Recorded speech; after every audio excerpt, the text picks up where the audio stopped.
Good morning guys. अहिले चाहिँ बिहानको 5:15 भएको छ भने भिडियोको सुरुवात हुन्छ आँखा मिलाउँदै अनि म लागे फ्रेस हुनतिर।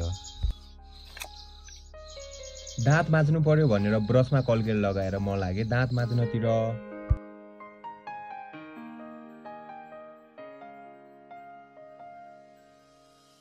दाँत माझेर फेस वास के गरेको थिएँ त्यो बेला आइपुग्यो मेरो भतिज अनि भन्न थाले मर्निङ वाक जाऊ भनेर। म पनि रेडी हुनको लागि भित्रबाट जुत्ता निकालेर जुत्ता लगाउन थाले। घरदेखि निस्क्यौँ, एउटा हातमा क्यामेरा अनि अर्को हातले कपाल मसार्दै लाग्यौँ कुद्नतिर। अहिले चाहिँ हाम्रो 1.5 किलोमिटरको रनिङ कम्प्लिट भइसकेको छ भने चाहिँ अब चाहिँ हाम्रो हुन्छ अन्य फिजिकल एक्टिभिटी है त। टाइम ल्याप्समा मोबाइल राखेर हामी लाग्यौँ हात खुट्टा कम्मल हल्लाउनतिर।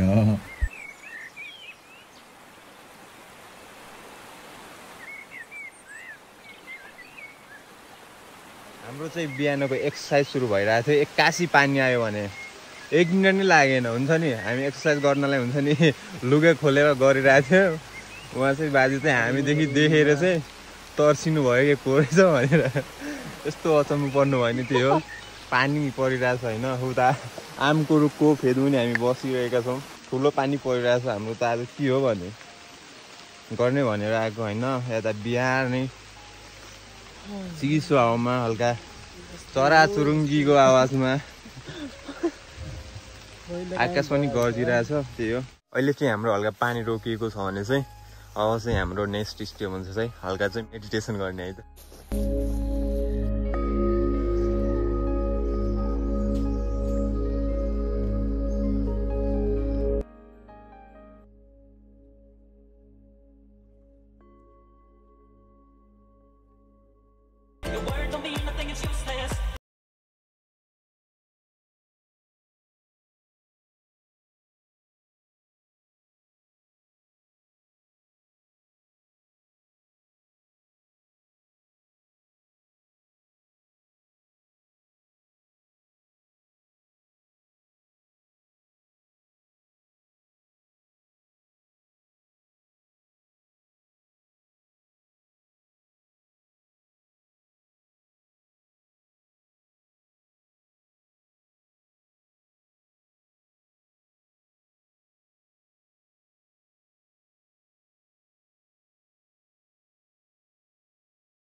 चाहिँ करिब चाहिँ 6 बजेर चाहिँ 20 मिनट गइसकेको छ भने चाहिँ हाम्रो चाहिँ 1 घन्टाको वर्कआउट चाहिँ सकिएको छ होइन।